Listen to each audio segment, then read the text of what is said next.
안녕하십니까. 네, 김종만 손해사정사입니다. 잘 지내십니까? 네. 안녕하십니까? 네. 오늘은 2탄, 자동차 보험 2탄에 대해서 강의하겠습니다. 이번에 자동차 보험에 관한 교육 1탄 했고, 오늘은 자동차 보험 피해 손해에 관해서 교육하겠습니다. 자동차 보험 사고에 의한 피해 손해액에 대해서 여행을 떠나보겠습니다. 여러분들이 그 전화가 오면은 고객들이 전화 오면 자동차 사고가 났다고 전화가 오잖아요. 여러분들께 그죠? 사고가 나오면은 굉장히 여러분들이 좀 당황스럽거나 골치 아픈 경우가 있어요. 어떻게 좀 설명도 해줘야 되고 어떻게 좀 처리도 해줘야 되는데 가장 불편한 사실이 자동차 사고인 거거든요. 왜냐면 실손은 어차피 실손은 청구해주면 되고 진단금은 청구해주면 되고 이런데 자동차 사고는 좀 골머리 아프거든요. 그랬으니까 기본적인 개념을 좀 잡고 있으시면 여러분들께서 다 하시라는 것이 아니라 기본적인 개념만 잡고 있으면 이렇게 말씀을 안내해 주시면 되거든요. 왜 중요하면은 자동차 사고가 났을 때 전화 오면 자동차 여러분들 보험 가입을 시켜야 되잖아요. 자동차 보험 가입을 시켜야 하기 때문에 자동차 보험 여러분들 오프라인으로 자동차 보험도 하죠. 실령이. 하고 두 번째로는 운전자 보험도 해야 되잖아요. 그죠? 그리고 세 번째로는 장기보험, 상해보험, 진단금도 청구해야 되잖아요. 그러니까 그렇게 3세트 여러분들하고 굉장히 밀접한 관련이 있습니다. 자동차 사고는. 자동차 보험 갱신해줘야 되죠. 두 번째로는 그 운전자 보험, 자동차 부상 급수 청구를 해줘야 되죠. 어떻게 해줘야 되는지 또 말씀드리고 세 번째는 상해 수술비나 입원비, 상해 입원비 청구해줘야 되잖아요. 그죠? 맞죠? 그런 부분이 있고 자동차 보험 요거 앞에 보기 전에 요거 잠깐 읽고 경상 환자 진단서 제출 안내문 자동차 보험 제도 개선에 따라 2023년 1월 1일 발생한 사고부터 개정된 자동차 보험 표준 약관이 적용됩니다. 1. 피해자가 경상 환자에 해당 상해의 구분과 책임 보험금의 한도 금액에서 상해 급별 12급에서 14급인 경우 통상적인 치료기간 4주까지 치료비 보상이 가능하며 그 이후에 계속 치료를 받고자 할 경우 의사의 전문적 판단에 따른 근거자료, 진단서 등의 제출이 필요함을 안내드립니다. 2. 따라서 경상 환자의 경우 4주를 초과하여 진료가 필요한 경우 사고일로부터 28일 이내에 향후 치료가 필요하다는 의사의 소견이 적힌 진단서를 제출하여 주시기 바랍니다. 3. 경상 환자가 4주를 초과하여 진료가 필요한 경우 진단서에 기재되어 있는 향후 치료에 대한 소견 범위 내 치료비만 보상 처리가 됩니다. 따라서 진단서를 제출하지 않으시면 본인이 부담해야 하는 치료비가 발생할 수 있고 최하위 급수를 적용하여 보상 처리 업무를 진행할 수밖에 없어 부정확한 정보로 인해 불이익이 발생할 수 있음을 양지하시기 바랍니다. 자, 이걸 제가 왜 드렸냐면은 여러분들은 이거 손해사정 영역이라서 보험하시는 분들의 그 영역은 아니신데 자 고객이 후미 추돌이나 접촉 사고가 났잖아요. 진짜 그죠? 났으면은 우리가 경추염자, 여추염자 그죠? 뇌진탕 이렇게 진단 나잖아요. 골절되고 수술해가 입원하면 난리 나죠. 여러분들 병원도 찾아보고 하는데 이렇게 경추염 전화 한 번이라도 다 받아보셨죠? 그죠? 전화 받으면은 자, 이분이, 2주 진단 받고, 그죠? 3주 진단, 경추염자, 여추염자, 이렇게, 그죠? 뇌진탕 받잖아요. 그런데 2주 받는데, 치료는 1년이고 6개월이고 계속 하시는 분도 계시잖아요. 2달이고 하시는 분도 계시잖아요. 이 이유는 경증 환자가 계속적인 치료를 1년이고 2년이고, 보험 사기, 나이로 환자들이 있기 때문에 자꾸 제도를 개선해서 피해를 최소화시키는 거거든요.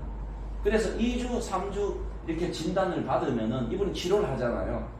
입원을 하고 한방병원이나 하면 입원을 하면은 일주일이나 2주 입원하고 통원을 하거나 아니면 입원 안 하는 경우 있잖아요. 그러면은 4주 동안에 치료를 하고 난 다음에 진단서를 보험회사에 담당자에게 보험회사 담당자가 누구죠? 여러분에게 아까 말씀드렸죠. 전화가 오죠. 누구가 전화 오죠?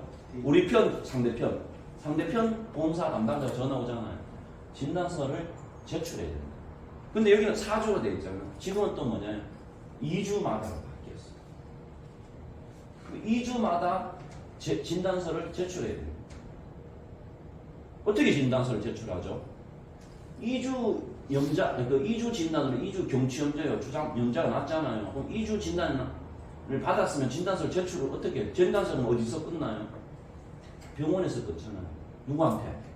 의사 선생님. 끊어서 어디에?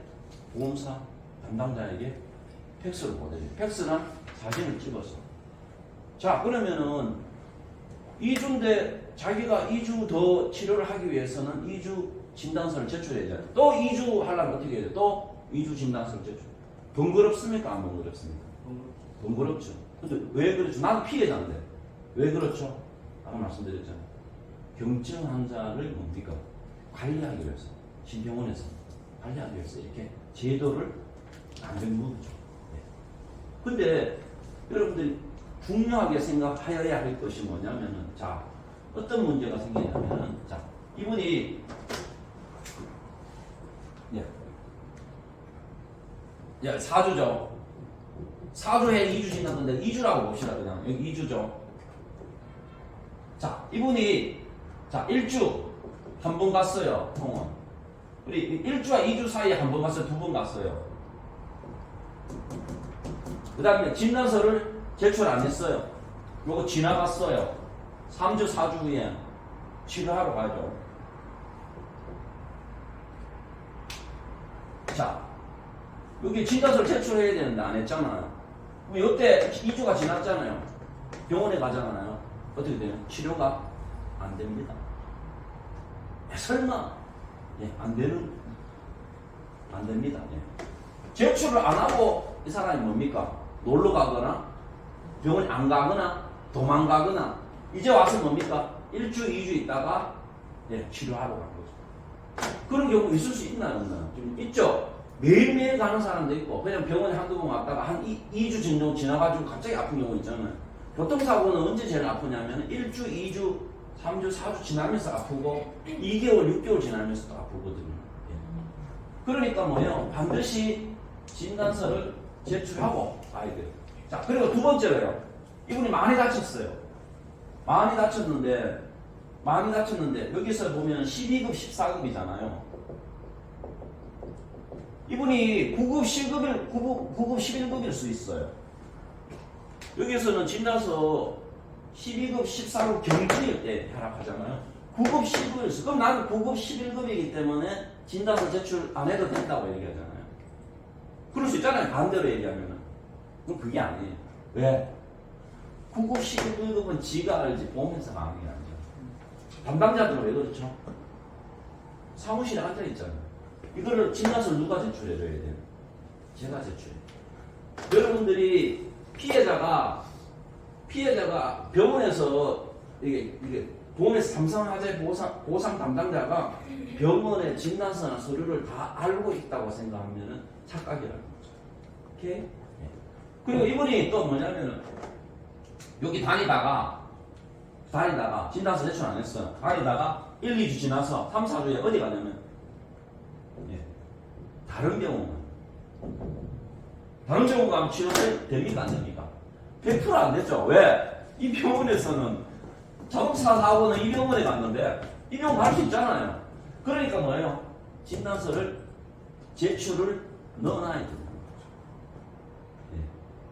아끼지 말고 빨리빨리 내놔라 이 말이에요. 그렇죠. 예. 내놔야지. 그게 왜 그러냐면은 고객들도 모르고 팀장님, 설계사님도 모르고 누가 아냐면 저만 아는 거예요. 보험사도 안 가르쳐주고. 왜 그렇죠? 한번 당하면은 혼나게 당합니다. 그러면 어떻게 돼요? 지불 보증이 안 되니까 어떻게 돼요? 치료는 해야 되고. 누구 돈으로? 본인 돈으로. 오케이? 자, 이제 여러분들이 이제 사고가 났어요. 사고가 났습니다. 이제 그 여행을 한번 떠나볼게요. 10시. 61세 여성분이 경북 어디 지방시에서 국도에 무단횡단하는 사고. 그러니까 국도에서 무단횡단이라는 건 뭐죠? 2차선 도로에 있는데 노란선에서 횡단보도를 건너지 않고 무단횡단 사고. 그죠? 세상에 읽을 필요 없습니다. 중요합니다. 자, 이런 상황이에요. 그죠? 사고가 났어요. 횡단하다가 이제 주행하는 차량하고 사고가 난 거죠. 그죠? 그럼 일단은 누가 잘못이 많은 것 같을까요? 그죠? 피해자 여성분이 많겠죠. 근데 맨 피해자죠. 그죠? 그죠? 요렇게 일반 국도에서 사고가 났을 때 이렇게 우리가 촌에 가면 할머니들이 이렇게 건너잖아요. 보통 그래 사고 나면 몇 프로 가시니까? 진짜 몇 프로 가실 정도라? 일반 국도 예? 누가 피해자는 피해자? 가해자는 피해자는 예. 어차피 적으니까 100이니까 합쳐서 9대1로 9대1 무단횡단인데요. 너무 좀 적지 않나요? 피해자 입장에서는 9대1 같습니다.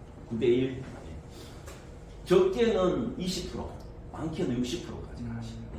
무단횡단. 그건 또 상황이 맞게. 예. 그렇게 해서 이제 뭐냐? 이제 피해자분이 교통사고가 났으니까 우리 가족분이 아버지든 어머니든 본인이든 이제 그죠? 손해배상금 보험사로부터 합의금을 받아야 되잖아요. 그죠? 합의금을 산출하는 과정입니다. 이게. 예. 그래서 이게 손해를 요약하고 이분이 수임 사실을 확인하고 이분이 보험계약 사항을 확인하고 이제 손해 발생 사실을 확인하고 법규나 약관을 검토하고 법률상 손해배상금이나 약관상 손해배상금이나 손해액이나 보험금을 산정합니다. 자, 우리가 아파서 합의금을 받고 돈을 받는데 그게 다 뭐냐? 이게 다 수치화되는 거예요. 그죠? 진정 신기하죠? 그죠? 그냥 뭐냐? 얼마, 1,000만 원, 2,000만 원 달라고 하는 게 아니에요. 어느 정도 수치화가 된다는 거죠. 자, 그래서 손해 발생 사실 확인. 이분이 무단횡단하다가 할머니께서 오는 차에 치여서 어딜 다쳤죠? 예, 우측, 예, 척골 하단의 개방성 골절, 우측 요골 원위부의 골절. 요 정도는 여러분들 골절이 어느 정도는 아셔야 돼요. 척골이나 요골을 잘 이렇게 그죠? 전혀 모르시면 대충 해요. 척골이라는 거는 여기 우리가 손목의 왼쪽, 그죠? 요골은 예, 우리 엄지 손가락. 그래서 뭡니까, 여러분들? 지금요. 차렷할 때 척 하잖아요. 그래서 여기가 척골이고, 그리고 예, 엄지 요 해가지고 요거입니다. 그래서 오른쪽 위에가 요걸 예, 척 한다 해서 척골. 요 정도만 알고 계십니다. 여러분들 뭐 공부하시라는 게 아니에요. 그리고 입원은 148일 입원하셨죠, 그죠? 예, 이 손이 이렇게 그죠? 예, 이렇게 보이시죠? 이게 쉽게 말하면 여기 손목이 부러진 거죠. 이제 되죠? 무단횡단하다가 차가 옆에서 박았으니까 이분이 손을 짚었으니까 할머니니까 그 무게에 의해서 그죠? 예. 손금이 좋으신데. 예? 예? 네. 손금이 좋으시대요.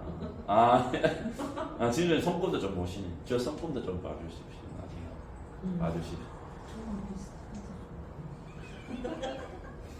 자, 여기 보시면은 이분이 우측 요골 척골이잖아. 손목을 우리가 완관절이라 하거든요. 그래서 7%라는 거죠. 그게 뭐냐면은 이 장애, 손해가 7%라는 거예요. 손해, 장애가 7%라는 거예요. 그래서 그 7%가 장애가 생긴 거예요. 그럼 7%만큼 내가 돈을 받는 거죠. 돈을. 쉽게 말하면 우리가 한눈이 멀었을 때 10%? 이제 개인보험은 한 눈이 멀었을 때 100%죠. 50%죠. 네. 두 눈이 멀었을 때 100%는 되는 거죠. 근데 여기 이제 우리가 자동차에서는 한 눈이 멀었을 때 24%, 두 눈이 멀었을 때 48%거든요. 예. 그거 이제 계산하는 법은 예. 그 노동 능력 상실률 7%, 장애가 7%라는 거죠. 그러니까 내가 몸이 100인데 7%라는 얘기거든요. 예. 너무 막 예. 자, 그리고 여러분들이 이제 교통사고가 났잖아요. 교통사고 났는데 우리가 손해배상금 합의금을 받는 방식이라고 했잖아요. 그러면은 우리가 가동연한이 65세예요. 그래서 여러분들이 66세에 사고가 나면은 보상이 없어요. 그러니까 휴업손해, 장애가 발생하더라도 내가 일을 하잖아. 우리나라는 65세까지입니다. 그러면 70세, 76세에 다치면은 보상이 안 됩니까? 그런 건 아니에요. 또 세부적으로 들어가면, 예. 그런, 이제, 세부적으로 들어가면. 이제 이분이, 예, 신호등이 없는 국도의 무단횡단 피해자가 실은 20%, 좀 더 하면 30%. 예. 그래서 과실을 따지는 거죠. 그래서 저한테 물어보죠. 여러분들 교통사고 나면은 아 이거 100대 빵 안 됩니다. 100대 빵입니다. 9대 1입니다. 이렇게 얘기를 합니다.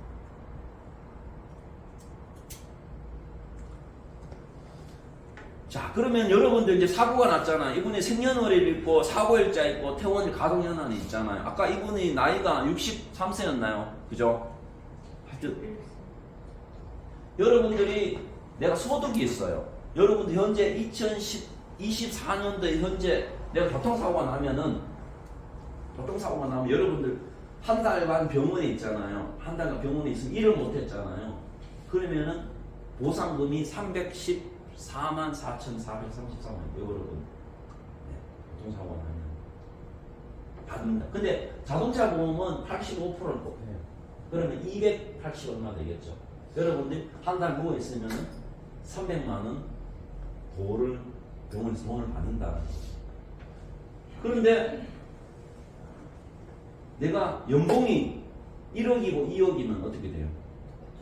더 많이 받겠죠, 그죠? 이건 뭐예요? 평균 본인의 급여가 특수고용직이잖아요. 저희는 저기 포함이 안 됩니다. 네, 무슨 말씀인지 무슨 말인지 압니다. 제일 중요한 건 제가 설명을 드리려고 했는데 질문을 하셨네요. 딱.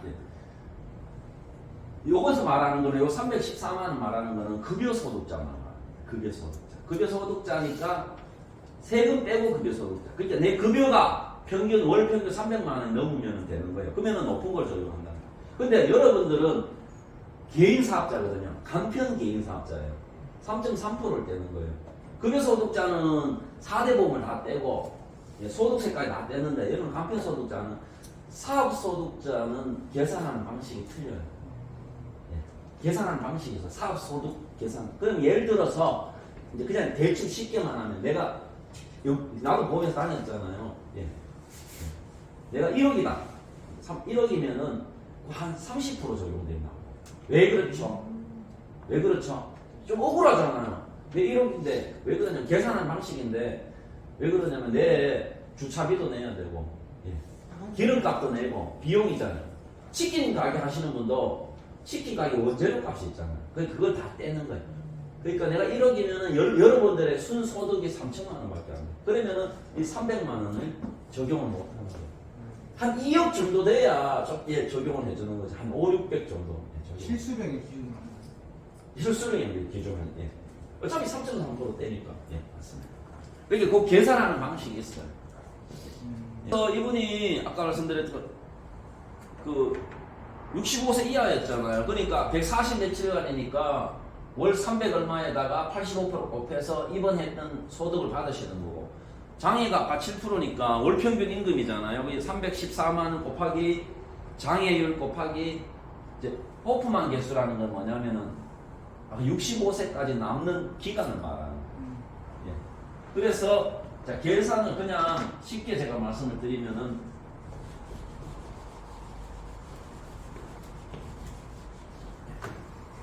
자, 봐요.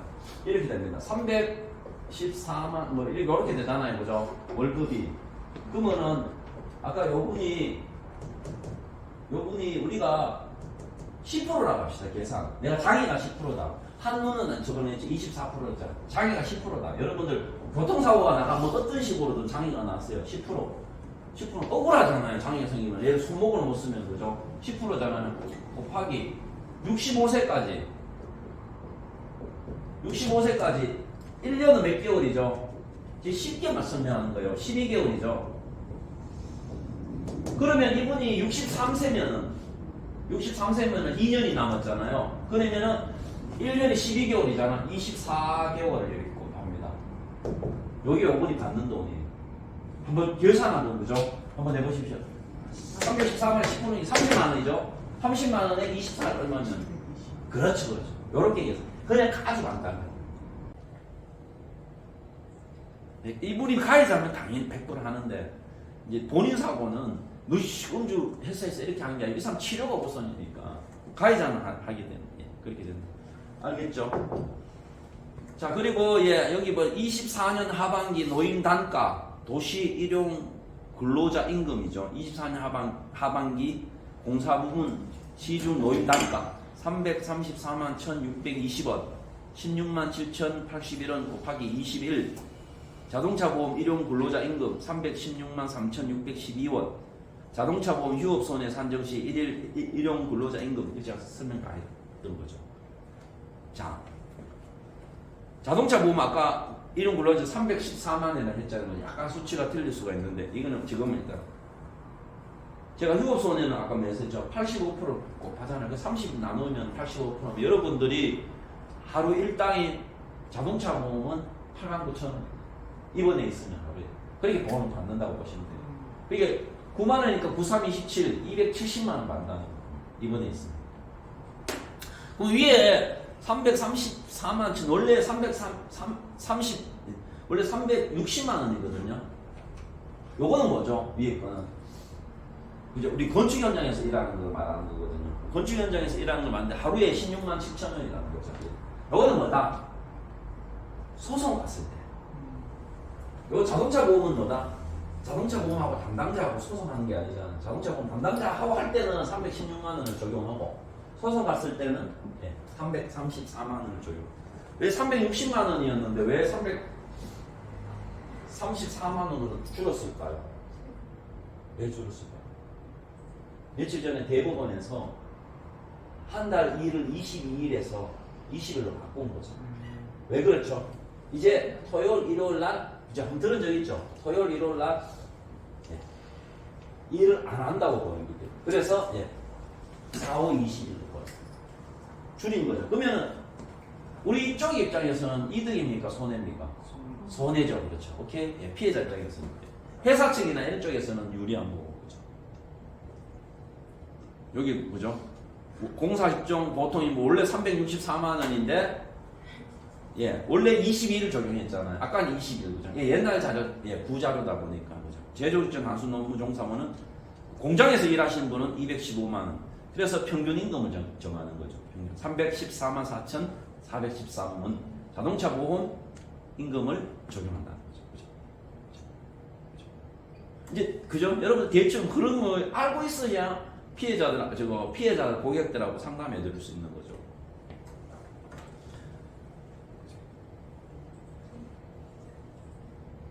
향후 치료비. 향후 치료비. 여러분들이 교통사고가 났을 때 향후 치료비라는 거죠. 향후 치료비 가장 첫 번째 개념 여러분들이 2주, 한 달, 입원해 있으면 3일 이렇게 해서 보험사에서 그죠? 팀장님 그죠? 만약에 300만 원 줄게 이렇게 되면은 뭐예요? 그죠? 300만 원 빨리 받고 나올 수 있잖아요. 치료 안 할 수도 있잖아요. 그죠? 그러니까 앞으로 치료할 걸 대비해서 미리 돈을 주는 거예요. 앞으로 치료할 거예요. 보험사에서는 세이브할 수 있어요. 그걸 향후 치료비라고 합니다. 그것도 또 상의하시면 되고 이번에 향후 치료비는 300만 원 뭐죠? 손 향후 흉터 있잖아요. 흉터를 향후에 치료한다 해서 흉터 그 부분. 그래서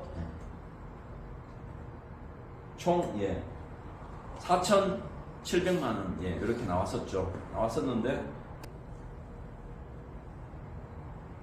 자, 위자료 보시면은 약관 지급 기준산 여기서 부상 위자료 128만 원 여러분들하고 했어요. 여러분들하고 관련된 게 부상 위자료 4급 128만 원 돼 있죠. 그럼 뭔가 딱 여러분하고 관련된 게 뭐죠? 지금까지 그렇죠. 자본치죠. 그러면 제가 여러분들 고객이 자동차 사고 나면은 관련 있다고 했죠. 그죠? 자동차 보험, 운전자 보험, 상해 보험 관련 있다고 했잖아요. 여러분 자부치를 청구를 해줘야 돼요. 자부치는 어떻게 청구를 해주죠? 지급 결의서 그죠? 지급 결의서 청구를 해주잖아요. 그죠? 거기에 급수가 나와 있잖아요. 그죠? 그 급수를 보는 곳도 있습니다. 자동차 보면 약간은 다 있거든요. 근데 이분이 치료를 하고 있었는데 자동차 보상 치료비를 자부치를 청구를 해주려고 하면은 뭐냐면은 그분이 치료가 덜 끝난 경우가 있어요. 치료가 덜 끝난 경우. 중간에 치료를 하게 되면 어떤 문제가 생길까요? 청구를 해주면 어떤 문제가 생길까요?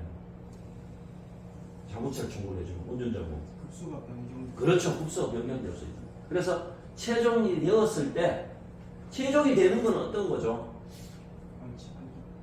그러니까 완치 판정이보다 그 말씀 맞는데 이분이 최종이 되었을 때는 뭡니까? 돈 받았을 때 합의를 했을 때가 최종이죠. 그러니까 중간에 하게 되면은 급수가 변경될 수 있다라는 거 그죠? 아까 말씀드렸죠. 휴업손해 1일 수입 감소액 월 평균 임금에 곱하기 85% 곱하기 이번 기간. 자, 피해자 직불치료비. 피해자 직불치료. 자, 대인배상이잖아요. 저쪽에서 지불 배정하면 내가 돈을 냅니까? 안 냅니까? 팀장님? 안 내잖아요. 근데 돈을 내는 경우가 있나요? 없나요? 있어요. 그렇죠. 예. 그렇죠. 돈을 내는 경우가 있습니다. 피해자가 100% 피해자가 돈을 내는 경우가 있습니다. 그럼 돈을 내면은 자기가 피해자인데 돈을 내면 억울하지 않나요? 어떻게 해야 되죠? 그러면 자기가 돈 내면 억울하잖아요. 100% 피해자. 누구한테 받아야 돼요? 보험사에다 받아야 돼요. 그걸 직불치료예요. 오케이? 내가 100% 피해자인데 돈을 내는 경우 누구한테 돈을 받는다? 가해자 보험사에 돈을 받는 게 직불치료입니다. 자, 내가 돈을 내는 경우가 첫 번째 어떻게 있죠? 자, 병원에 내가 입원을 했어요. 아니면 치료를 받고 있어요. 어떨 때? 치과에 가게 될 때. 병원을 2개 가게 될 때는 지부 보정을 2개는 안 해줘요. 그죠? 팀장님 이해되죠? 거기 끄덕끄덕 하시는데 이해되죠? 그때 치과를 가게 될 때 내가 돈을 내요. 그럼 치과 의사가 뭐야? 썩어서 가는 건가요? 그건 안 됩니다. 뭐예요? 자동차 사고로 내가 이빨이 부러지거나 흔들릴 때죠. 그 돈을 받습니다. 오케이. 두 번째로는 또 두 번째 어떤 경우 있죠? 여성분이 뭐예요? 여성분이 산부인과 가는 경우 있어요. 네, 자동차 사고는 어떤 경우? 임신을 하게 된다든지, 네, 임신을 하고 있는 경우라든지 그런 경우 산부인과 가는 경우 있어요. 그럼 자기가 돈을 냅니다. 검사. 네, 지불 보장 안 돼요. 세 번째, 약제비. 약값을 무조건 보면 자기가 돈을 내야 돼요. 오케이? 네 번째 또 뭐예요? 내가 돈을 내는 경우. 그렇죠? 돈을 내는 경우. 또 어떤 경우 있죠? 병원에 뭡니까? 허리 하면은 보조기 차잖아요. 돈을 내가 낸다는 거죠. 그럼 그걸 누구한테 청구한다? 보험사에. 또 어떤 경우 있죠? 간병.